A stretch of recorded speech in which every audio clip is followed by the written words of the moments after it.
Hello, St. Philip's. This is Father Richard with the Weekly Word. Blessed Advent to all of you. We are approaching the fourth Sunday of Advent, and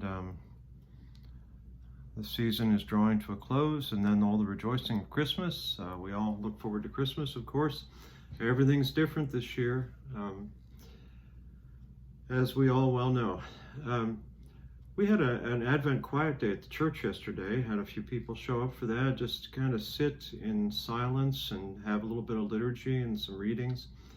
I'd like to share with you one of the readings that we used yesterday. It's not the Advent 4 reading for this Sunday, but it's from Isaiah, who is quoted often during Advent and Christmas, because he had so many prophecies about the coming of the Messiah, coming of Jesus.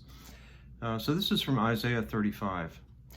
The wilderness and the dry land shall be glad. The desert shall rejoice and blossom like the crocus. It shall blossom abundantly and rejoice with joy and singing. The glory of Lebanon shall be given to it, the majesty of Carmel and Sharon. They shall see the glory of the Lord, the majesty of our God. Strengthen the weak hands. Make firm the feeble knees. Say to those who are of a fearful heart, be strong, do not fear. Here is your God. God will come with a vengeance, with terrible recompense. God will come and save you. Then the eyes of the blind shall be opened, and the ears of the deaf shall be unstopped. Then shall the lame leap like a deer, and the tongue of the speechless sing for joy. For waters shall break forth in the wilderness, and streams in the desert. I think most of you probably know that I grew up not in the Episcopal Church, but in a more evangelical, conservative tradition, and we had no knowledge of Advent. I didn't know even what Advent was. I sort of vaguely knew it was one of the seasons of probably the Catholic Church until I was about 30 years old and went to seminary. And then I found out about what Advent was and its place in the liturgical year. But in our church growing up, it was Thanksgiving, and as soon as Thanksgiving is over, the headlong rush to Christmas. We pretty much followed the cultural calendar, or the shopping calendar, if you will. But not meant as a criticism there, but I have just really come to appreciate over the many years in seminary and being an Episcopal priest, appreciated the preparation time that is Advent. Time to ready ourselves for the coming of Jesus. And you know, the verse from Isaiah, that is, it's not a be here now verse. It's not, this is what's happening right now. The eyes of the blind are opened right now, and the streams in the desert are flowing right now.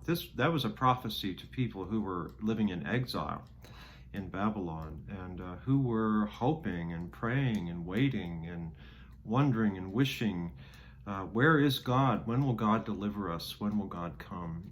And it didn't happen for almost a century. The Jews were in captivity in Babylon. And then everything went dark in the Old Testament. The last prophet, Malachi of the Old Testament, spoke, and his book is the last one in the Old Testament scriptures. And then there was not another word for 400 years until John the Baptist made his appearance on the scene. He was the next prophetic voice. So that's a long time to wait to hear from God. This has felt like a season to me out of time, 2020. Nothing is the same. Everything has been sort of turned upside down, and I know you feel it too. I can only pray that sometime soon in the year 2021 we'll be able to gather together again, but we just don't know. So we just have to wait. So Advent, I think, is a good time of preparation for us, for waiting, and to keep vigil. And in the midst of our waiting, in the midst of our vigil keeping, to make that a prayer and a hope. God's peace be with you these Sundays remaining of Advent, and the Christmas season beyond. Be aware that the Christmas pageant will go on at St. Philip's. It's happening Christmas Eve at 7 p.m. Christmas pageant, all recorded, of course, and then Eucharist. Christmas morning, we'll have morning prayer at 11 o'clock. Probably also recorded. And I look forward to seeing you then. God's peace.